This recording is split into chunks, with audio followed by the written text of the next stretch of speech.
That's lovely interesting. Nothing people. here indicates to me that we're live.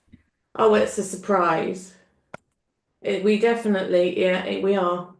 I believe you. I'm just It's saying. true.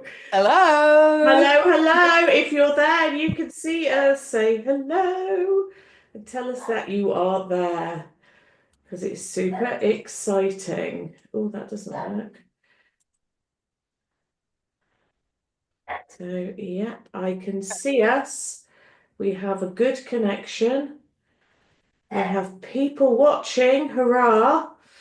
So let us know if you are there. Give us a shout. Hey, Marianne, nice to see you. Oh, this YouTube palaver is so much better than the Facebook nonsense. You just click the button and away you go. And it seems to actually work and people can see and all sorts. That's exciting. I So before know, you it's comment, brilliant. so people comment here. There is no way to comment now on Facebook, right? Well, you could comment on the post that I put up. So if people want to comment on that post, we can monitor that as well. Yes. So I put a It is post. better to hop on here, right? Because otherwise, Yeah, might... it's just that if somebody is obviously watching on their TV, it might be a little bit complicated. I don't quite know how that works. So anybody else can see us.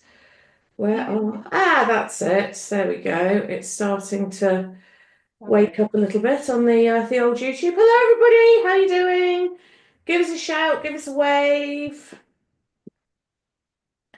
We've got some nice likes there, which is making me happy. They always make me happy. Hi, Sue. Good early, super early morning to you, Sue.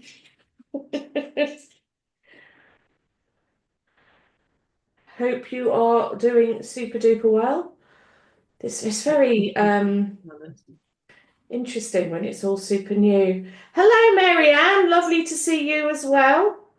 Absolutely brilliant. I'm just checking. Hi, Lou.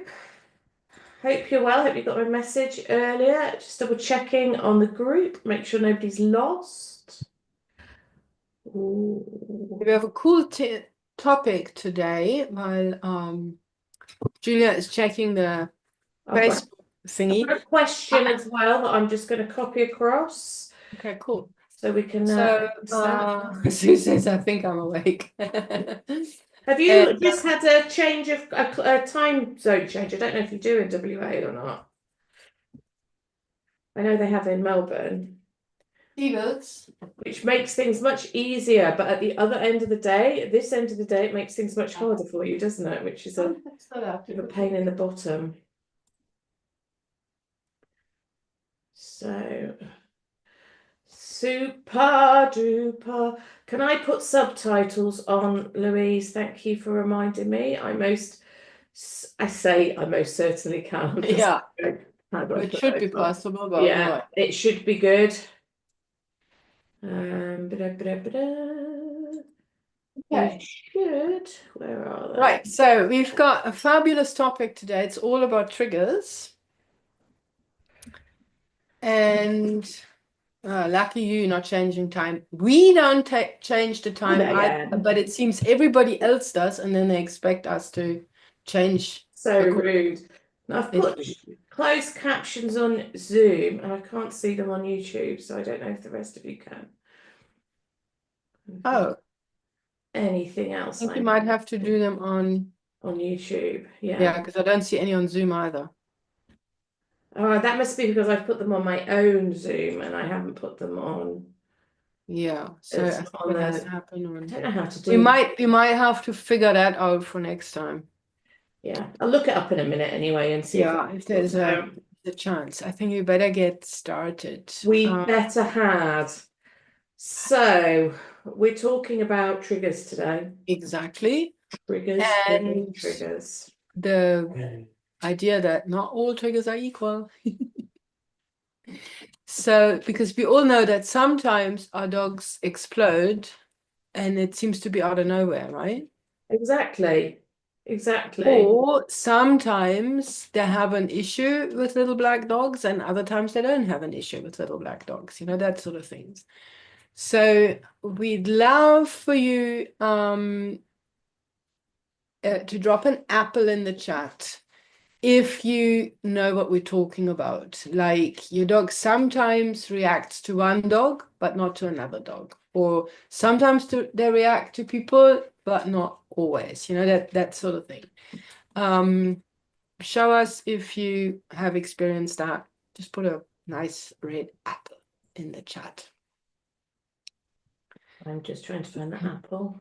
I've got so many windows open here. Have you? That's not Yeah, like you so at all. Why I can't want to go and see if there are apples appearing in our chat, and then I click on a window that I think is the right one, and then it's something completely different. I've put an apple in the chat? You can always copy and paste.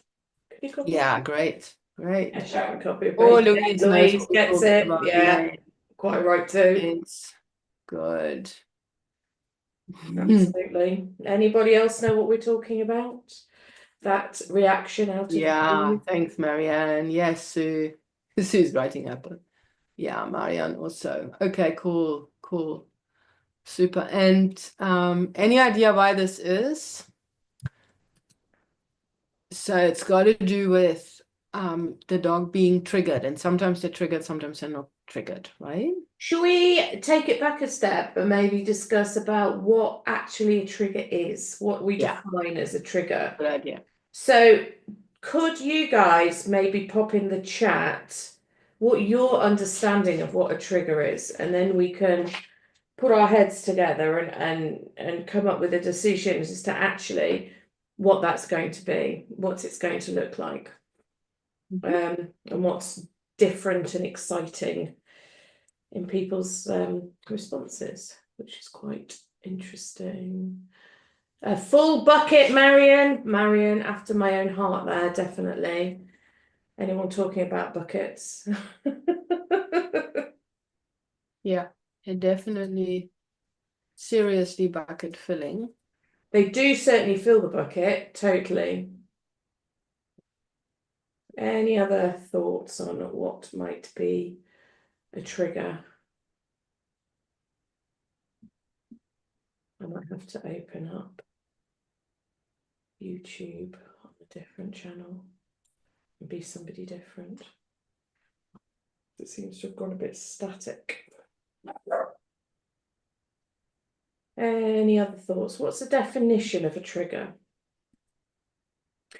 Okay, I can rephrase it. Does a trigger always have to be something bad that your dog worries about?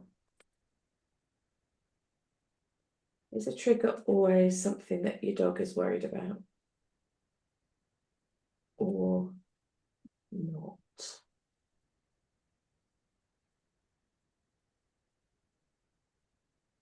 So Sue's put a sudden unexpected reaction to something. Okay. I suppose the trigger,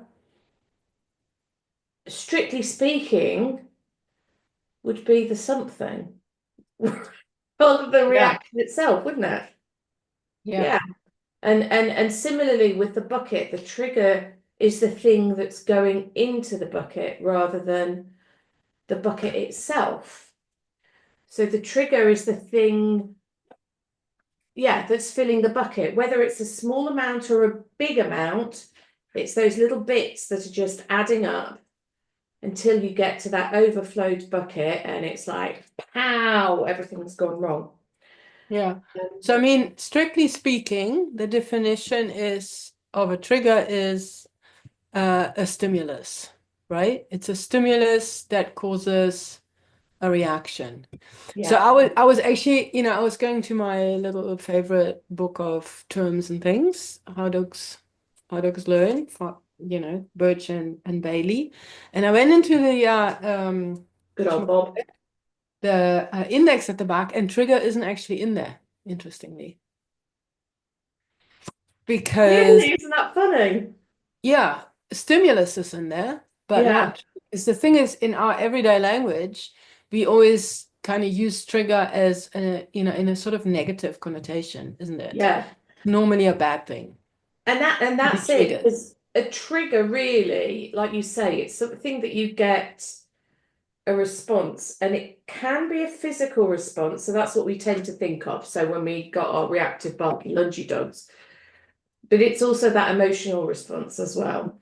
So with Mm. some dogs, they could still, they still find things triggering, but their response is more difficult to see because it's more of an emotional response rather than a physical response. Well, So that's another interesting thing to bear in mind. yeah, and actually the emotional response is always there, right? Absolutely, Always absolutely. When underneath. that's the reason behind the physical response. Yeah, yeah. And sometimes it's difficult to see, and sometimes it's easy to misinterpret, right? Yeah. So Linda said it's either a trigger or a cue. Well, Yeah, yeah, because both are stimuli. both are a stimulus for a thing to happen. I Mm. suppose you look at a cue as being a more controlled thing. That's how we kind of tend to use it, isn't it? Rather than a trigger, which is a more emotive response, sort of a knee-jerk type of thing, I suppose. Ah, dear. So we've got two different sorts of triggers, haven't we, Barbara? Well, we haven't. Yeah, we have. We totally, that's the thing. So we can have positive triggers, we have negative Yes. triggers, and then we have primary triggers and we have secondary triggers. So the thing is, when we talk about triggers in the context of a dog's reactivity, we are thinking about something that creates an emotional and then on top of that, often physical response that's a bit out of proportion, right? Like, remember, our definition for reactivity is any kind of reaction, response to something that is more than, out of proportion. So, um, and it doesn't always have to be bad, like you said. So if you pick up your car keys, all the dogs run to the front door because they're anticipating going for a walk or picking up the leash or whatever. So they're cues, they're also triggers, positive triggers, right? And Yeah. the dogs are, and I think, I mean, look, in a way, because in the context of reactivity, we're very much concerned, we should always be, very concerned about the emotional um, responses of our dogs or their emotions, right? How they feel. Totally. And it's just clear that when they all excitedly run to the door, tails up, happy faces, then that is a positive emotional response. So we could call that a positive trigger. And there's a lot of things that um, create emotional responses in the daily life of a dog, right? Mm. And any of you, I mean, those of you who here regularly with us, you've seen Julia on the whiteboard filling a dog's bucket, Having the a lovely imaginary bucket. time. Yeah. Everything, that goes into that bucket is Mm. because of a trigger. And some of those triggers are obvious, like when we see that big black dog that our dog or that particular neighbor dog, mine here next door, when my dog hears that voice, he's like, "Wah!" Has to respond. Yeah. Other barking dogs, maybe not so much.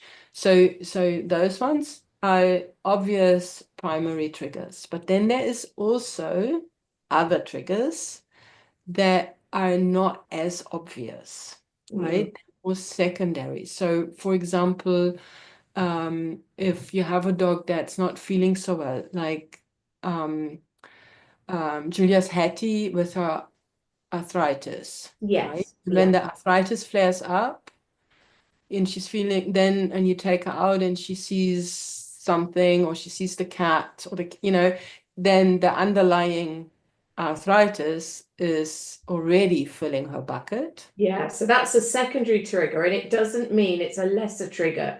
In No, that case, it's a huge one. yeah. It makes a lot of difference. I Um, sometimes, because I kind of also like Janet, I think Janet Finley uses that analogy of the pot and the candles underneath yes. that heat up the pot. And sometimes I think because the bucket is so brilliant, everything that goes into the bucket, the positive as well as the, all the obvious things. But then in a way, sometimes I think of the secondary triggers as additional, they're like the candles because Mm. now you have a smallish bucket and bucket filling things going in, right? And then you put the arthritis flame underneath. So Yes. if you bring the water to the boil or heat it up, then it will bubble over even faster. I mean, you use whatever analogy Mm. works best for you, right? But that might be one way to look Yeah. at, And the thing, with like you were saying before, Barbara, about the positive and the negative triggers, is that the outcome is often, the same. So, Marianne said about Tuxedo grabbing a toy and trashing it when he's stressed, which is, yeah, that's, it's almost like when the bucket overflows, the dogs will pick from the shelf of behaviors we don't like, and some of them will gravitate towards trashing a toy, some will gravitate towards barking and lunging, some will gravitate towards licking the floor. I mean, yeah, there's all sorts of weird and wonderful stuff in it. But if you think about an example that I kind of like is you take your dog out for a walk. They see some dogs on the way, and dogs are a trigger and they're scared of them, but it doesn't overflow the bucket. So they've seen the dogs, blah, blah, blah. Bucket's filling up. They see a squirrel over there, bucket's filling up. Maybe there was somebody that slammed a car door, bucket's filled up, blah, blah, blah. And then you get to the field and they see a dog that they really like. They know them well. You're going, right, I'm going to let this dog play together. And of course, that arousal level goes up. So that then is a positive trigger, and that could be the thing that makes the bucket overflow. So then you have that thing where that play, that nice friendly play, can sometimes turn quite quickly. And that really feels that's a real blindsider, isn't it? Because you think, but you Mm. like that dog. Why are you suddenly being, barky and lungy at that dog? And it doesn't matter. It doesn't mean that they hate that dog, and it doesn't mean that they hate the playing. It just means that everything got too much.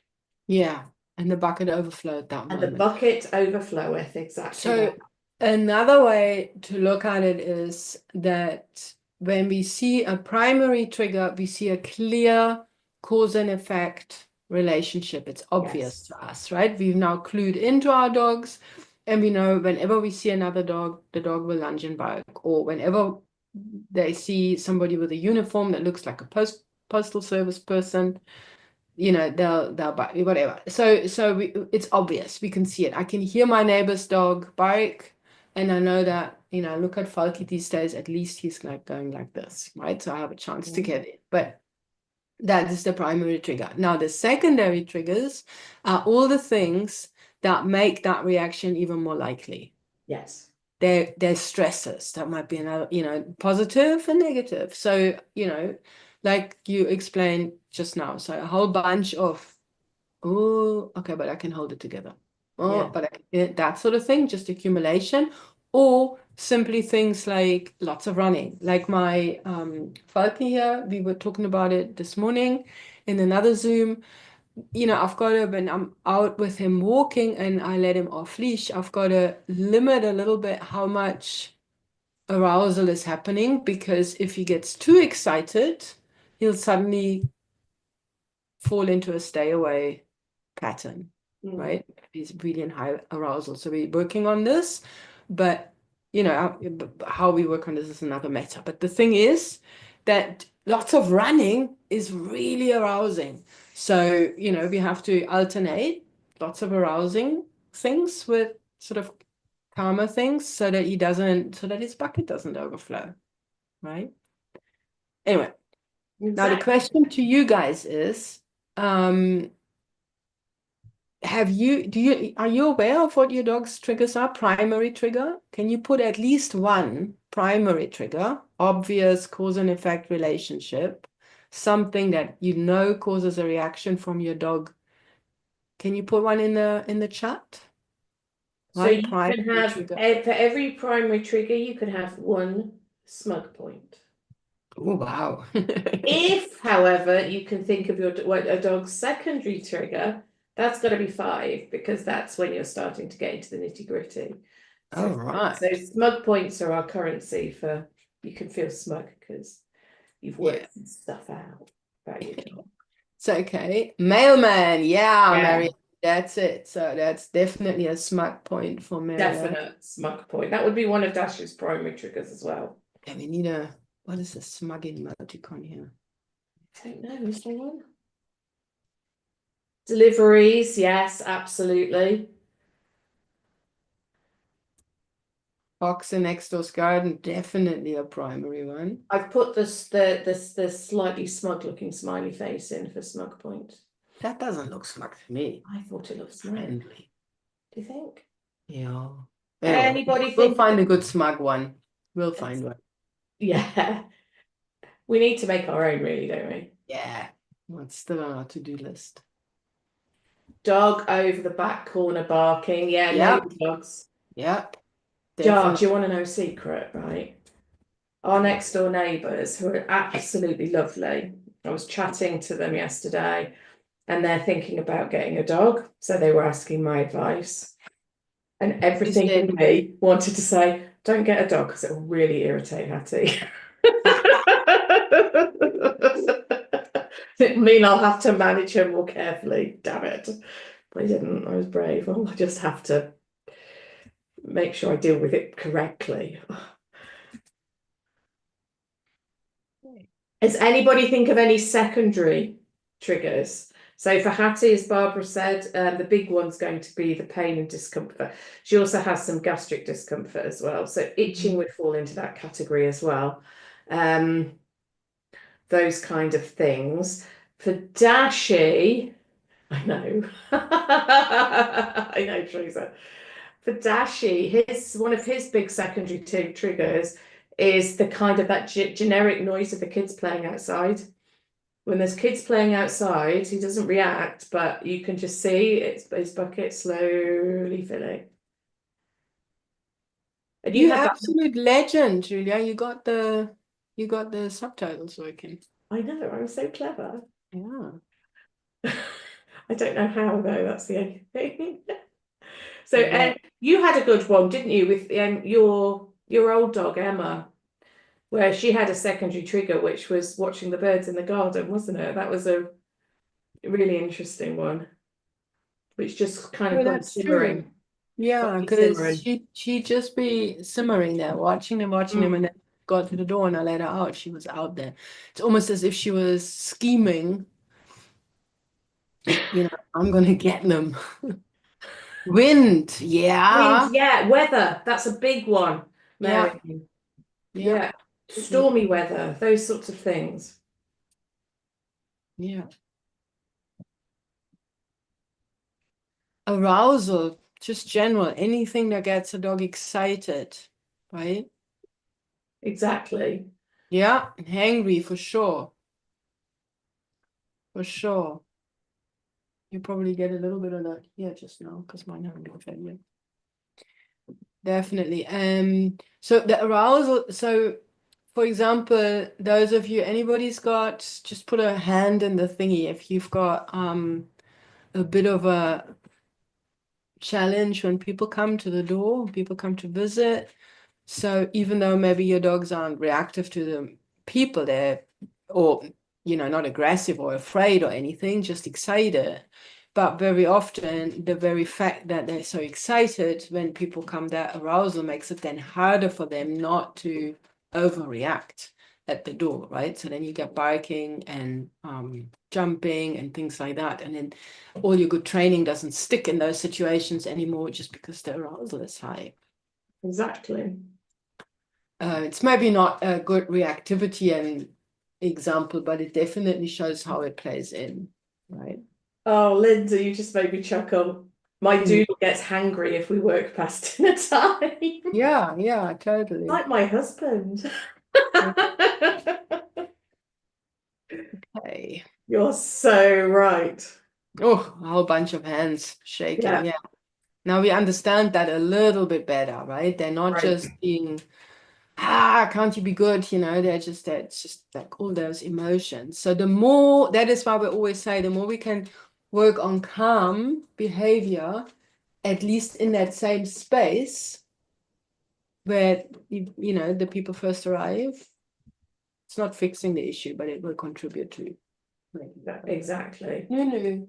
And it's just looking at the big picture, isn't it? It's sort of thinking about how you can remove as much of the triggering stuff, secondary triggers, for example, or lower level triggers. How can Yeah. you remove those? And before we even think about that, a couple other examples that one doesn't think about so easily is our own emotion, right? That can Yes. also be a secondary trigger when we're Yes. nervous, our dogs get nervous. Huge. And also, some of you might know that your dog's really good when you walk them, but maybe different when your partner walks them. It's That's an interesting one. So if your dog behaves differently in terms of their reactivity, when walked by different people, do you want to put, what should we put in there? What emoji should we have? Should we have a pineapple? yes, a pineapple. We If you're do aware like, of we it. haven't had a pineapple yet today. I can't find a blooming pineapple. Where are you, pineapple? I found a banana and a pear. Banana will do. You Banana will do. don't like bananas, though. Let's do watermelon. Yay, TK, that's great. That's Teresa. I worked that out and feel very clever about that. So yeah, put a melon, because I can find it, in the chat if you notice that your dog tends to behave differently if they're out on a walk, being walked by different people, whether it's you, family members, dog walkers, whatever. Green one is Stevie. Purple one is But Nala. mine do, Thank you. and I'll talk through that in a second because it's not necessarily in the way you might think.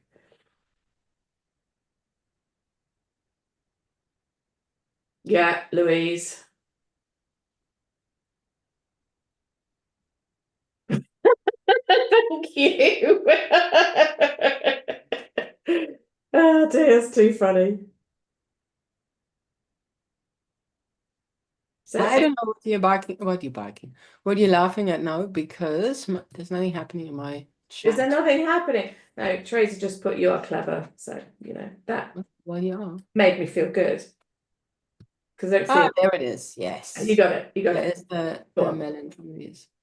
Watermelon from the Yeah. sandwich. Yeah, much. Totally. Yeah, Okay, cool. absolutely. So if I can give an example, it's less so now because it's something that we worked on, but with Dash, he was for some time, about, I don't know, 4 years ago, he was more reactive on a walk with me than he was with my husband. Which you'd think, actually, Julia, you should know your stuff. So surely he should be less reactive with you.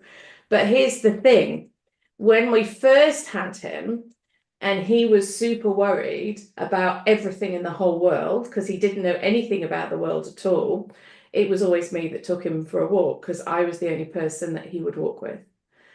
So he rehearsed the behavior, that reactive behavior, when he was at his absolute worst until, I stopped walking him. He got, yeah, they're being, in fact, to be fair, initially he didn't react, but that only lasted like a week or so, then he did. But that rehearsal happens with me. So then he's got more of a picture of when I'm with mum, I react. When I'm with dad, because dad, Matt, only took over the walking duties when Dash deemed it to be acceptable. And that was when he was much more confident and felt safer with Matt and in general out and about. So he didn't have that association with that feeling of being a little bit worried with when Matt took him for a walk, but he did with me. So I think what I'm trying to say is if you're in that position and your dog is worse on a walk with you, it's not necessarily because you're doing something, it's not because you're doing something terrible. It's either because you're feeling quite justifiably a bit wobbly, or it's because of that learned experience, the same as with Dash. Mm-hmm. Sometimes, yeah, exactly. So it can be either. So it's either the history thing, right? Completely different history when we going out with Exactly that. that. Or it could be that, bless them, the other person just doesn't worry and doesn't tense up. And as much as we try not to, right? It's a natural thing. Ooh, there's another dog. Must relax. But there was that initial tensing up, right? So our dogs are so sensitive, and the other person might just like, whatever, I'm just walking on here. And so the dog is like, okay. But anyway, whatever it is, it's totally normal. It happens. Don't overthink it.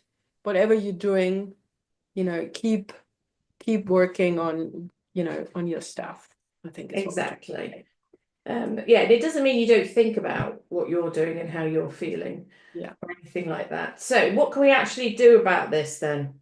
What should we do? How can we find out more about our dog's primary triggers, more, even more importantly, secondary triggers, positive triggers, as well as negative triggers? So the thing is, what we want to prevent is that we stack the dogs, right? Yeah, absolutely. And for me, it was really an eye opener when I started to realize, that, because it also helps us get less disappointed when we thought we'd made ever so much progress.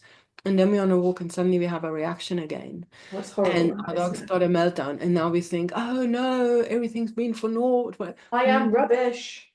it was, it might just have been one of those days where we had, I don't know, a new harness, skipped breakfast for us. It was windy weather, a bunch of kids were screaming. We already saw a couple of noisy things on our walk, and now, boom, there is a dog, and now our dog is reacting. So that it's kind of like the last straw, that thing, like, we talked about earlier. So if sometimes our dogs just, you know, stacked. So that's good to know. And the things that stack the dog are all those secondary triggers or a succession of small primary ones. Right. But they were able, to deal with it, and we didn't have a reaction. So now the best way, of course, to realize that that sort of thing is happening is, ta-da! Keep How it do we create more Irish. awareness? You've heard us say this a bunch of times. 10 smug points to anybody who guesses it. We're just putting you up now. I mean, don't worry if you can't get it, but 10 smug points if you, to anybody, I who just said it, so guesses the more eagle-eared of you will have heard me give you the answer. bunch of times. So how can we get more aware of what's going on, see the patterns, recognize them, and potentially then see, oh, this was just one of those days that the dog was totally stuck. Any ideas? Hi, Shawnee. Yeah, it's good to see you, Shawnee.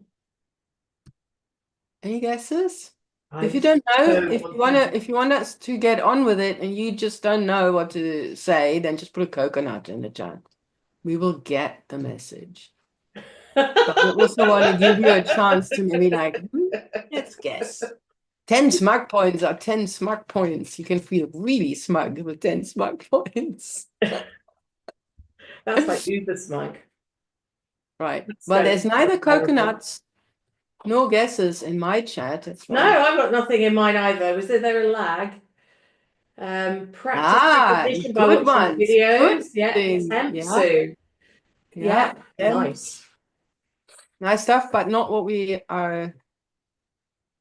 I Well, mean, those are those good things things are to do. part of it. It's part. It could, they could form part of it.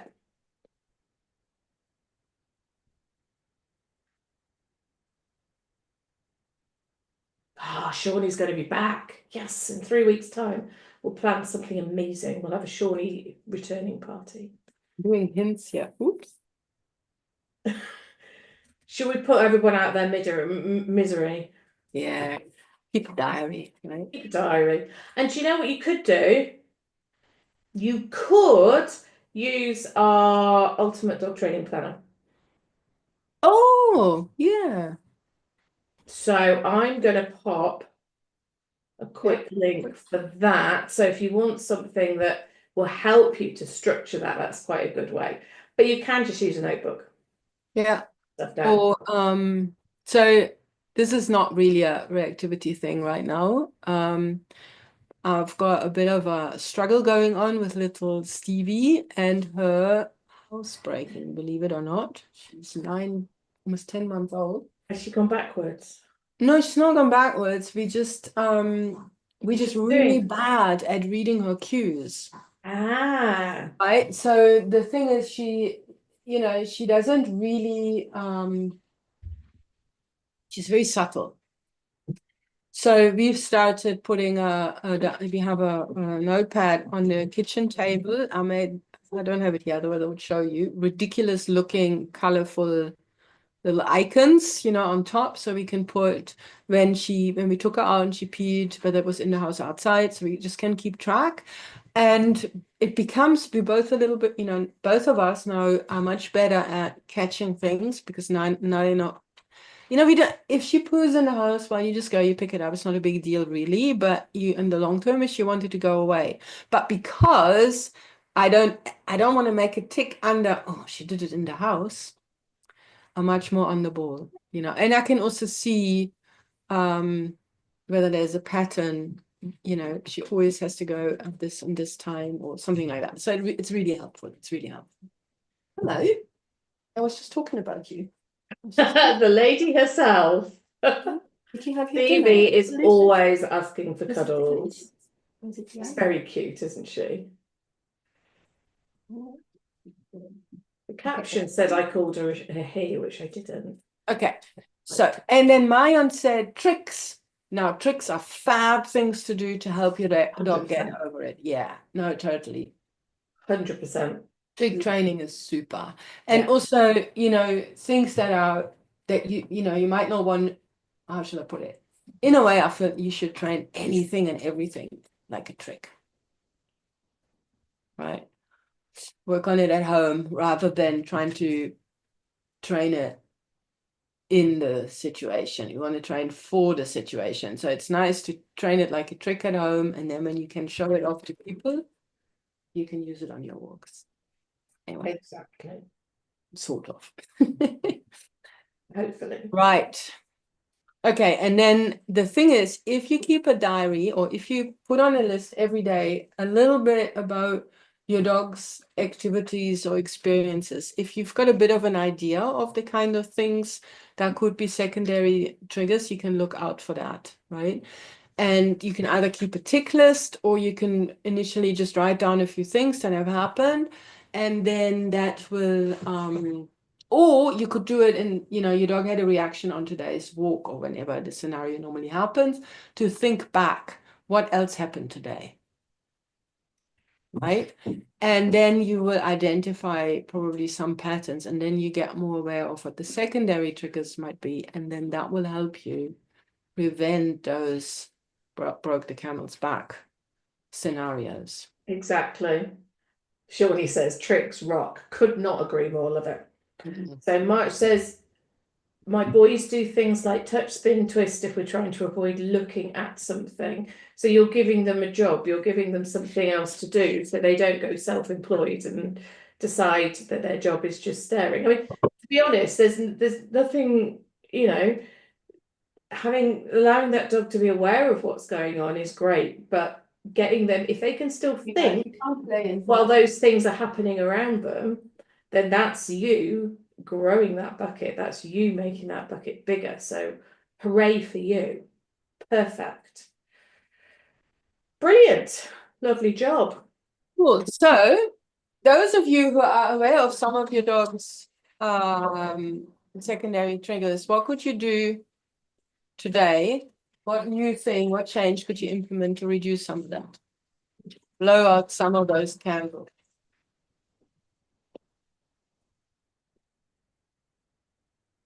Oh, mad game going on here. I don't think chopping Hattie's legs off would help particularly, would it? Okay, guys. Yeah, here we go. This is good. Can we get answered? Yeah, thank you very much. I mean, what I do with Dash, for instance, with the kids outside, because it's been school holidays.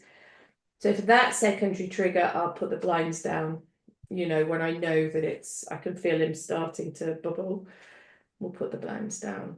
Or I keep him in a room which is back from the road. So back from where the kids are going to be. So that gives you a little example of what that might look like.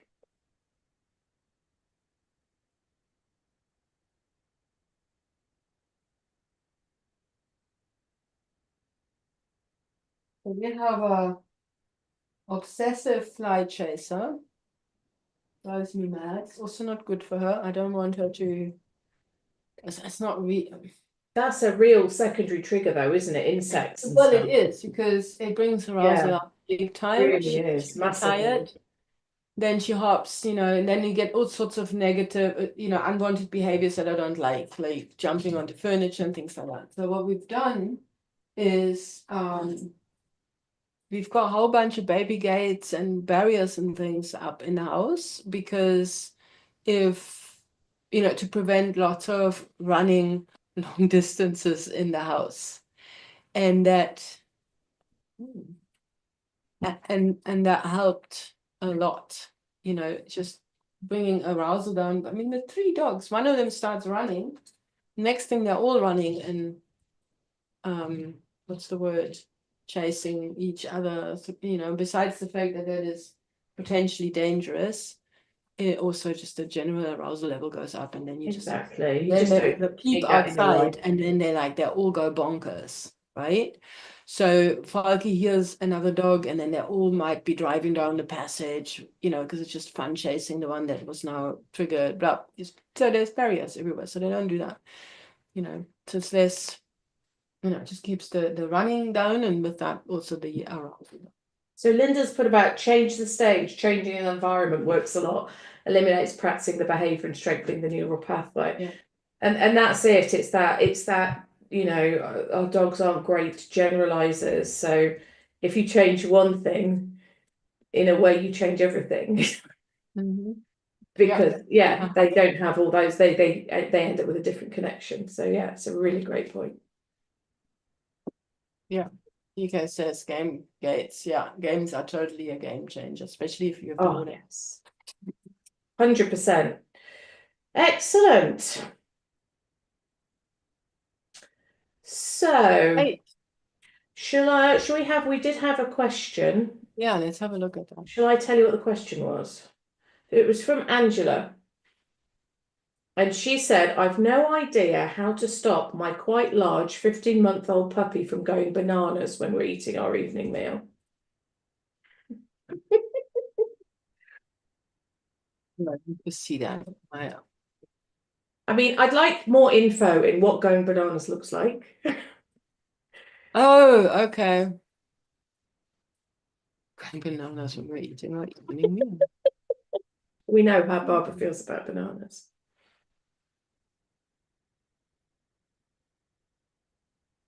So I'm not quite sure what bananas looks like.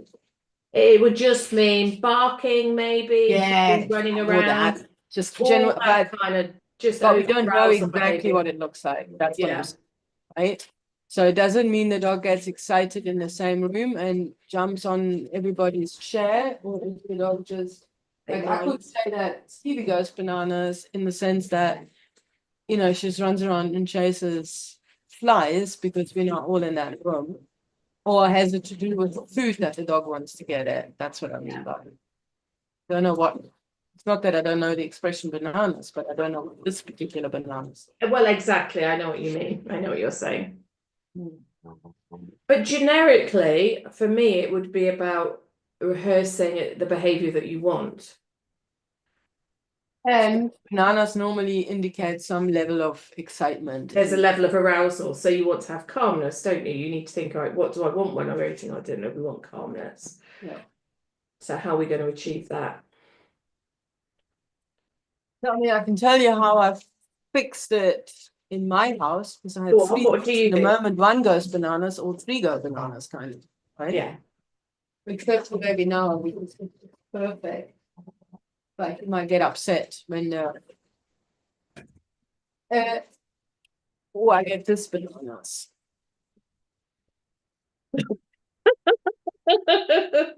Okay, guys. Phoebe, Bucky. Good. That's really good. I pull them all over. Everybody gets some treats. I only have sort of low-value ones here. Okay, and now I don't want you to romp around here on the slippery floors. Okay, can you all hop it up, please? Thank you. That's very good. So this one's on this bed. And just And actually watching you there is really great, because what yeah, you've that shown is is that exactly you've what I got a want to do. really, yeah, you've got some really solid settle, place, hot zone, chill zone, whatever you want to call it, behavior.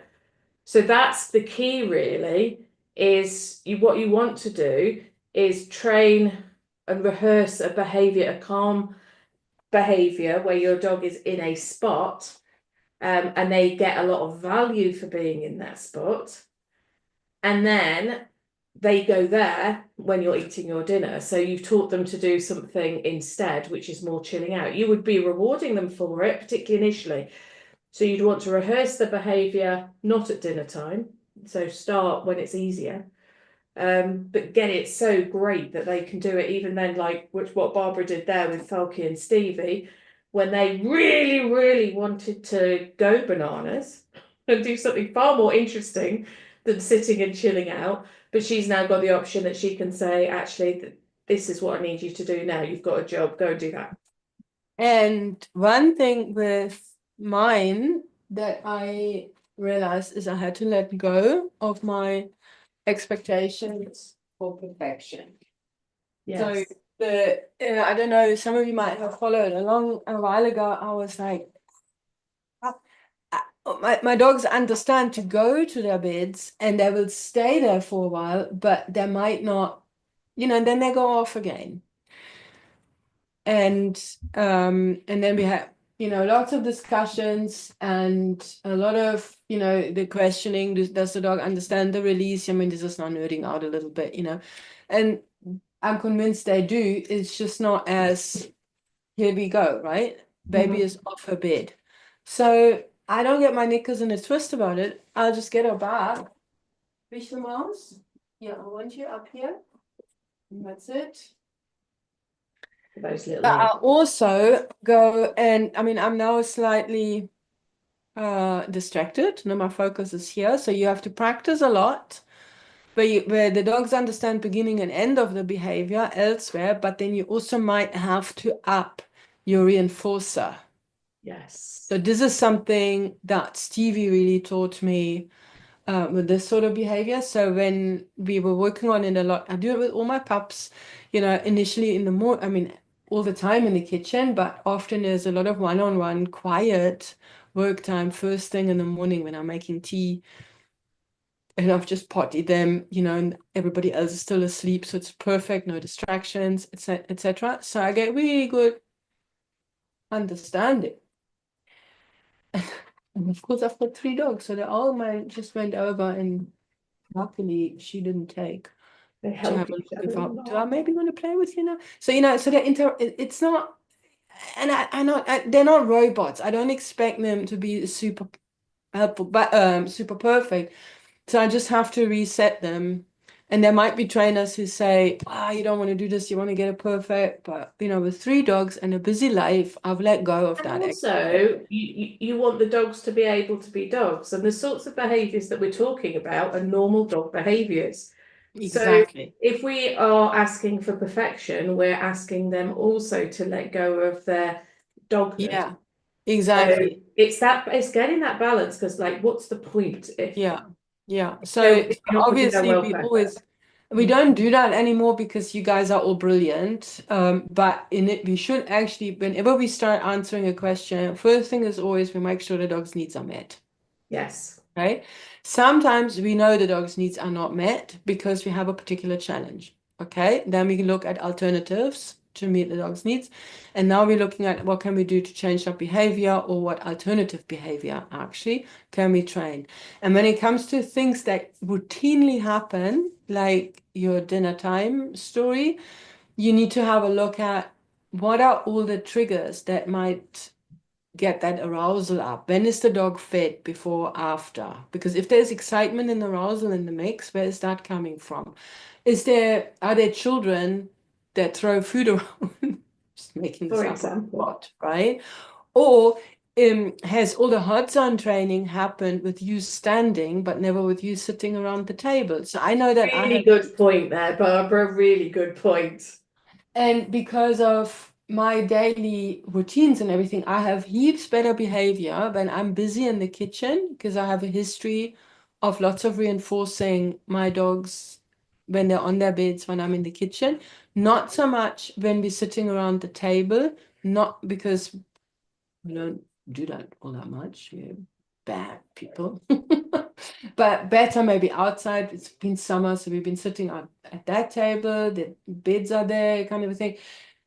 And I have it in the study because I spend a lot of time here working on the computer and the dogs are on their beds in the study. So I reinforce it here a lot and we practice.